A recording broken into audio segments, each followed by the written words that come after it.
Ketika dunia disarankan sebaiknya lockdown sampai waktu yang lama oleh globalis cabal seperti pernyataan Bill Gates, ternyata pernyataan ini tidak dianggap oleh banyak negara. Globalis marah. Akhirnya COVID benar-benar menjadi tidak selesai. Dunia pasti sebentar lagi akan bukan dunia yang dulu lagi, yang saling terkoneksi.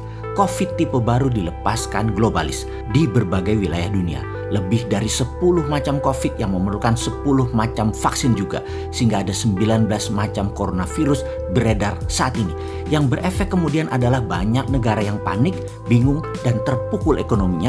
Sehingga yang akan terjadi masing-masing negara adalah melakukan menutup dirinya dan konsentrasi untuk internal bangsa dan negara masing-masing. Itulah deglobalisasi yang sebentar lagi pasti terjadi. Hal ini, masalah deglobalisasi, lockdown atau PSBB adalah hal yang dimaui oleh globalis agar banyak negara menyerah dengan kemauan globalis. Di dalam negeri, Indonesia memiliki musuh abadi. Musuh Indonesia adalah resesi, depresi ekonomi, inflasi, bunga bank yang tinggi, kebijakan politikus yang mementingkan kelompoknya juga untuk negara asing dibela oleh politikus tersebut, negara superpower yang tertarik dengan sumber daya alam Indonesia, dan terakhir, globalis. Itu adalah musuh utama. Untuk itu, Indonesia harus berstrategi. Sementara dunia akhirnya meyakini bahwa COVID akan bersama manusia dalam waktu yang cukup lama. Bahkan hingga 5 tahun ke depan atau 10 tahun ke depan akan masih ada. Lalu apa yang terjadi di dunia sebentar lagi? Vietnam dan Thailand yang kelebihan beras mulai menyimpan cadangan berasnya untuk kebutuhan mereka sendiri.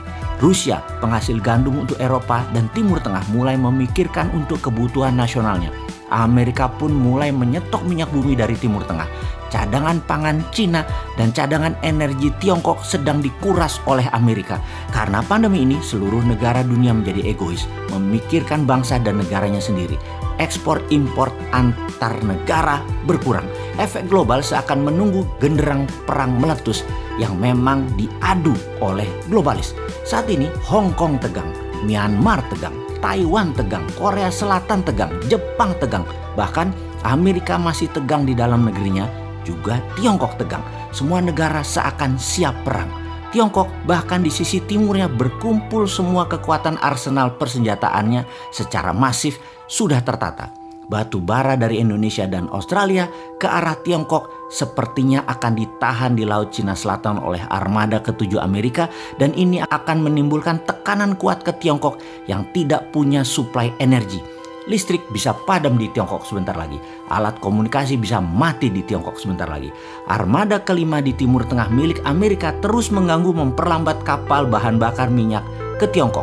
Armada 7 Amerika di Laut Cina Selatan mengontrol Vietnam, Thailand, dan negara ASEAN dilarang menyuplai ke Tiongkok untuk pangan. Tiongkok pasti murka. Lalu bagaimana sikap Indonesia? Di tengah pandemi corona yang berkecamuk perang globalis versus nasionalis Amerika, sesungguhnya posisi Indonesia tidak mendukung globalis maupun tidak mendukung nasionalis Amerika.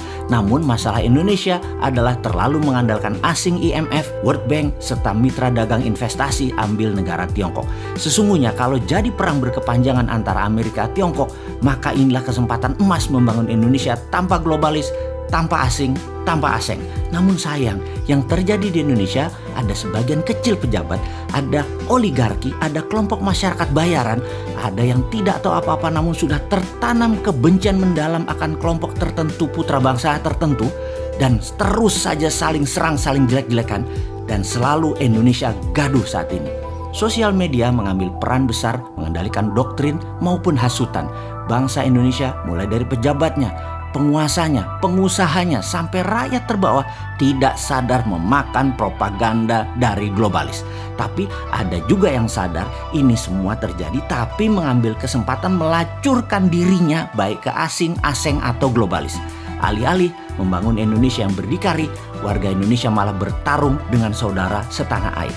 Anggapan bahwa bangsa Indonesia tidak memiliki kemampuan untuk bekerja dan membangun negeri, serta pemahaman bahwa tanpa pinjaman luar negeri Indonesia tidak bisa membangun, sehingga perlu asing, perlu globalis adalah ada di pejabat saat ini yang berkuasa.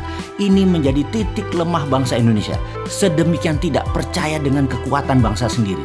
ide membangun negeri Indonesia untuk berdikari menjadi terhalang dengan keyakinan keilmuan atau hegemoni ilmu dari kelompok kecil pejabat. Lalu ada perintah Sunan Bonang, yaitu perintah menyalakan api. Tinitah Sabdo Sumuruping Dahono yang seharusnya terjadi di masa sekarang ini telah menunggu selama 5 tahun lebih perintah tersebut untuk dilaksanakan.